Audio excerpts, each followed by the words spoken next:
ICC champions ട്രോഫിക്ക് Pakistan ആതിഥേയത്വം വഹിക്കുന്നതുമായി ബന്ധപ്പെട്ടുള്ള വിവാദങ്ങൾ ടൂർണമെന്റ് ഹൈബ്രിഡ് മോഡലാക്കിയാണ് അന്താരാഷ്ട്ര ക്രിക്കറ്റ് കൗൺസിൽ പരിഹരിച്ചത്.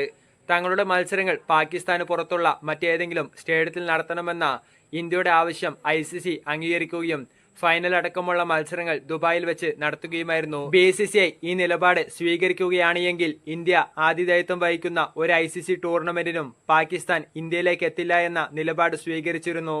പാകിസ്ഥാൻ ക്രിക്കറ്റ് ബോർഡ് ഈ നിലപാടിൽ ഉറച്ചുനിന്നാൽ 2026 ഇന്ത്യയും ശ്രീലങ്കയും സംയുക്തമായി ആതിഥേയത്വം വഹിക്കുന്ന T20 ലോകകപ്പിൽ പാകിസ്ഥാൻ മത്സരങ്ങൾ ശ്രീലങ്കയിൽ തന്നെ ഷെഡ്യൂൾ ചെയ്യപ്പെടും. ഇപ്പോൾ ചാമ്പ്യൻസ് ട്രോഫി ടൂർണമെന്റിനെ കുറിച്ച് വിലയിരുത്തവേ പാകിസ്ഥാൻ ക്രിക്കറ്റ് ബോർഡ് അഡ്വൈസർ പറഞ്ഞ വാക്കുകളാണ് ആരാധകർക്കിടയിൽ ചർച്ചയാകുന്നത്. ചാമ്പ്യൻസ് ട്രോഫിക്ക് ശേഷം പാകിസ്ഥാന് എന്തെങ്കിലും സാമ്പത്തിക നഷ്ടം വരുന്നുണ്ടെങ്കിൽ അതിലും വലിയ നഷ്ടം ഇന്ത്യക്ക് സഹിക്കേണ്ടി വരുമെന്നാണ് അദ്ദേഹം പറയുന്നത്. അദ്ദേഹത്തിന്റെ വാക്കുകൾ ഇങ്ങനെയാണ്: ചാമ്പ്യൻസ് ട്രോഫി നടത്തിപ്പിൽ പാകിസ്ഥാന് ഏതെങ്കിലും തരത്തിലുള്ള സാമ്പത്തിക നഷ്ടം ഉണ്ടാകുന്നുണ്ടെങ്കിൽ പാകിസ്ഥാൻ ഇന്ത്യയിൽ എത്താത്തത് കാരണം ഇന്ത്യക്ക് ഇതിലും ഭീകരമായ നഷ്ടമുണ്ടാകുമെന്നാണ് PCB അഡ്വൈസർ പറഞ്ഞത്. ചാമ്പ്യൻസ് ട്രോഫി നടത്തിപ്പിൽ പാകിസ്ഥാന് വലിയ നഷ്ടമുണ്ടായതായി റിപ്പോർട്ടുകളുണ്ടായിരുന്നു.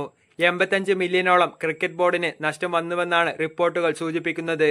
3 സ്റ്റേഡിയങ്ങളുടെ നവീകരണത്തിനായി $58 മില്യൺ, ടൂർണമെന്റിന്റെ സംഘാടനത്തിനായി $40 മില്യൺ പാകിസ്ഥാൻ ക്രിക്കറ്റ് ബോർഡിന് ചെലവഴിക്കേണ്ടി വന്നുവെന്നും എന്നാൽ ടിക്കറ്റ് വിൽപ്പനയിലൂടെയും സ്പോൺസർഷിപ്പിലൂടെയുമായി $6 മില്യൺ മാത്രമാണ് തിരിച്ചു കിട്ടിയത് എന്നുമായിരുന്നു റിപ്പോർട്ട്. എന്നാൽ ടൂർണമെന്റിന്റെ നടത്തിപ്പിലൂടെ തങ്ങൾക്ക് $10 മില്യൺ ലാഭം നേടാനായെന്ന് പാകിസ്ഥാൻ ക്രിക്കറ്റ് ബോർഡ് കഴിഞ്ഞ ദിവസം അവകാശപ്പെട്ടു.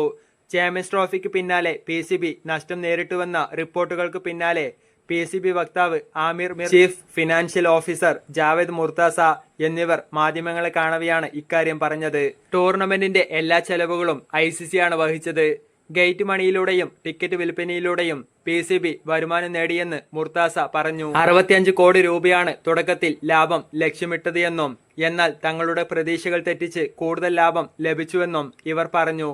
ഫിനാൻഷ്യൽ ഓഡിറ്റിന് ശേഷം ICCയിൽ നിന്നും മറ്റൊരു 61 കോടി രൂപ പ്രതീക്ഷിക്കുന്നതായും 2023-24 സാമ്പത്തിക വർഷത്തിൽ മൊത്തം വരുമാനം 40% വർദ്ധിച്ചുവെന്നും ഇവർ അവകാശപ്പെട്ടു.